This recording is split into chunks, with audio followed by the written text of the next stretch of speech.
arranged meetings to accommodate this interview request, so we are very grateful for that. Now, Mr. Prabhu, my first question I think is the obvious one. On each, important benchmark, India has gone higher, whether that is ease of doing business or governance. But if I look at a very basic aspect, which is the private sector capex, according to the CMI data, private sector capex is at a 54 months low. If I look at credit offtake and other high frequency data point, they are just not indicating that the entrepreneur is ready to bet and is ready to really risk capital.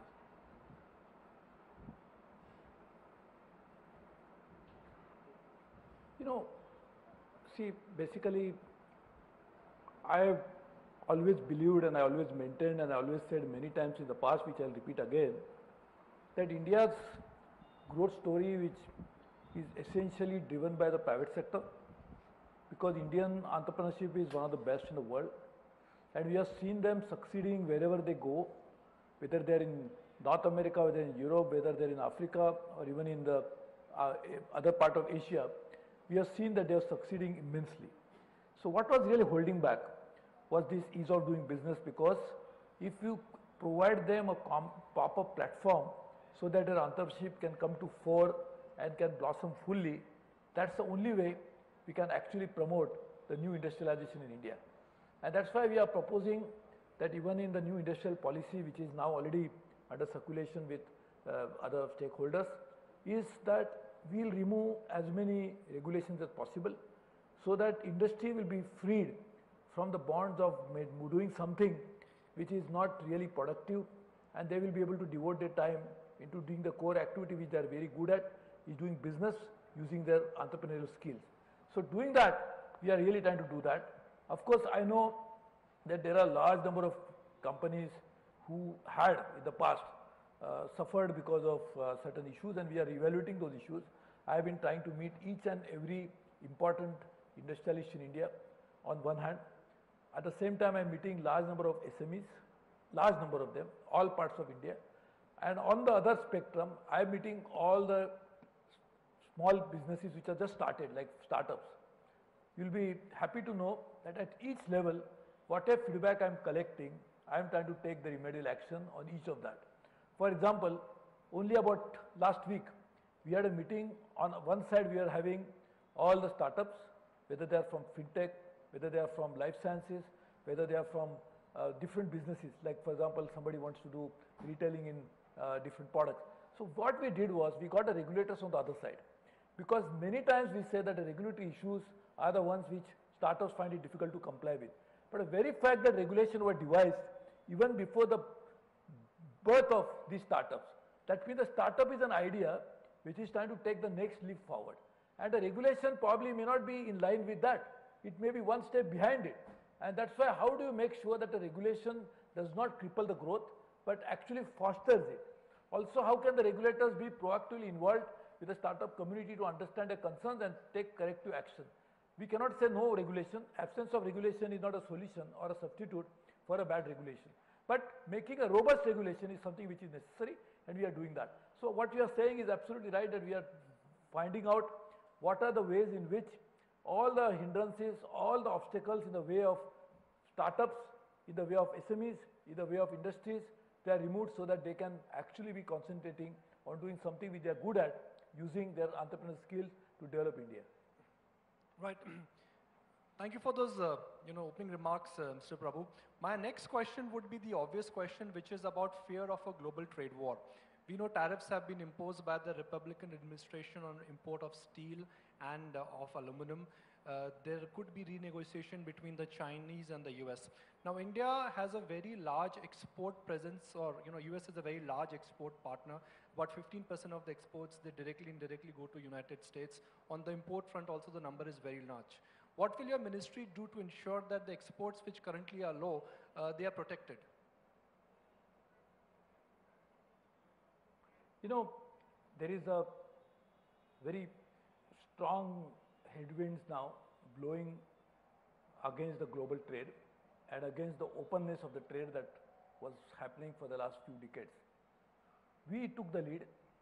When I attended the Buenos Aires WTO meeting. This was my first meeting as a commerce minister, just few weeks in the office. I saw there that each and every country was just trying to speak about themselves rather than talking about how can they work together. Unilateral action can only harm each of the country, not only the country which is taking that action, but also the countries with whom they are trying to do business with. And therefore I said we must try to rise above this, and we said we'll organize a mini ministerial in Delhi. I announced it Buenos Aires itself, and we did that in less than few weeks, and we had 53 countries participating. I would be happy to say, and I will just quote what the WTO DG said. He said, we are eternally thankful to India for taking this leadership at a time when the global trade is under cloud. There is a lot of challenges that we are facing. At that time, India took this initiative. So this was our one initiative to address the problems related to the global trade by taking multilateral action. Number two, wherever we have bilateral treaties, we are actually revisiting them to find out how can we open up new markets for Indian products. Therefore, that review is already on. I am talking to a lot of ministers. We had a meeting of trade ministers of ASEAN. All 10 trade ministers were there. I hosted them. At the time when our Honorable Prime Minister had invited all the presidents and the prime ministers of ASEAN, I actually met them also to make that happen. Then we had almost all the African countries, ministers, vice presidents came to India only last week, this Sunday actually. And we had a meeting with them to find out how can we open up new markets with Africa. I proposed to them that we can have a free trade agreement with Africa, which in turn will not make them lose anything, but will create a win-win situation. For that, we are trying to develop a new paradigm for free trade agreement.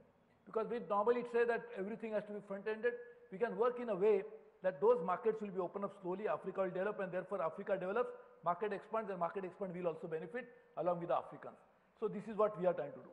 Then we already are working with a lot of Latin American countries, also with the Central Asian countries. I am going to Central Asia to meet all of them. And what the idea, what we are doing is, we must find out the new markets and the new products. And to find out new markets, I told you this, but we are doing a lot of things. I went to Central America, I went to South America only precisely for this reason. And now what we are trying to do with, I went to Russia. And again we are trying to re-establish our old relationship with Russia, revisit it and try to reinvigorate it. And therefore we are doing that. Along with these Koreans, I would be happy to say the first time the Koreans, more than 100 top owners of the companies at the like Samsung and others, they visited India and we hosted them. Japanese came to India. Then only few days back, last week, we invited a Chinese trade minister who is very senior in their hierarchy to ensure that we actually build with China a trade relationship, because it is the second largest economy, the largest exporter and the largest producer in the world. So how can we work together to benefit India?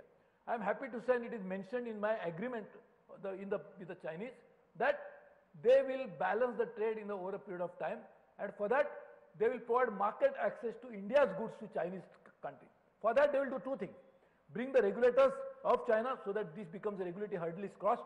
At the same time they will bring in Chinese companies who will buy those. Along with that, they will try to provide the supply chain issues that are always hindering any exporter, not just from India, but any exporter to China, they face this problem. So all of this we are trying to work on. And while we do all this, on multilaterally, I told you on this unilaterally by making these trade agreements, with bilaterally with countries like this, we are trying to explore, as I said, new markets, but also new products. Because same products that we are exporting for a long time will reach a saturation. So unless we reinvent our trade basket and try to work on new products and new things will not work. So we are working on that, for which we are doing market survey. I am happy to say we are doing a detailed market survey to make that happen. One more thing, services should be now one of the big drivers for India's foreign trade. It is not just merchandise. Service will grow faster, and to do that, we have identified 12 champion sectors of services, which have the potential to grow immensely. I am happy to say that 5,000 crores have been set aside, Prime Minister approved in the cabinet, and this 5,000 crores is the beginning of a corpus. We will try to now use these 12 sectors, 12 champion sectors of services to grow faster. For that, we are organizing Global Services Meet in Mumbai in May. We are calling top companies of the world to come and meet here so that India's exports can rise rapidly. So we are doing multiple steps to make it happen. Multilaterally, unilaterally, bilaterally, to trade agreement, through bringing the business to business contact to G to G contact, developing market research, trying to develop new technologies, trying to do supply chains, all of those issues we are trying to address. In fact, I am happy to say that in the last few months that I have been a minister, I must have met each and every segment of exporting community or the business community. So to understand their concerns, and we have taken remedial steps. Exporters are not getting refund of GST, we took that matter with the finance ministry. We came out with a midterm trade policy, which is for the first time talks about strategy than just the target of numbers. And this is basically to understand that unless you have strategy in place, we'll never succeed because the numbers is the outcome. Strategy has to be the place, put in place so that this actually results into those numbers. So we are really working on a very comprehensive strategy. I know we are passing through some headwinds globally, and therefore we must pull our socks and try to be ready to meet with any surprises that may happen in the world. With US, we have this challenging situation because US is trying to put a lot of barriers with so many other countries. We have been having bilateral talk with them. I think we'll be able to succeed in ensuring that India's interest is properly protected. We had a very good meeting in Washington DC last October when we discussed many of these issues, but now we'll again take it up and make sure that India's interest will be protected at any cost, because our job is to ensure that Indian exporters, Indian traders, Indian manufacturers, Indian community of business will never be harmed by any measures that other countries will take. Okay. I do have a follow-up question on Air India, but before I come to that, I just want to throw this question to Mr. Bhargav. And Mr. Bhargav, you should be the happiest man because your stock is up 50% in last 1 year. Irrespective of what is happening to the world, you have 45% plus market share. But whereas your demand is driven by consumer, what about the manufacturing side, land availability? What has been the experience with Gujarat plant? In last 4 years, what has changed for you in terms of ease of business? Basically, we always raise this issue as if we have a solution to this. We are all aware that land is a problem because we have only 2.2% of the land of the world. So it is not that something, how do you deal with it? You are asking me, but it's a problem, it's a challenge. That's why we have to deal with it on a case-to-case basis. That's why we are working with the state governments to find out how we can work on it. In fact, I have prepared a strategy that if we make work, see what is the GDP of India? It is the aggregation of all the state GDPs of GDP of India. But what is the state GDP? It is the aggregation of all the district GDP.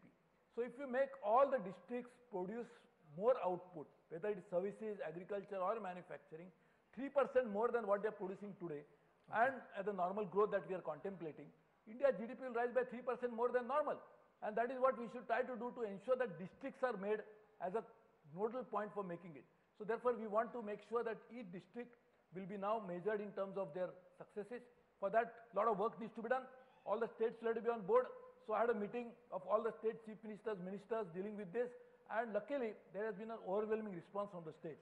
Now we are taking the next step to ensure that we work on the state, with the states for a district, for which a lot of training will be required, a lot of other activities need to be taken out.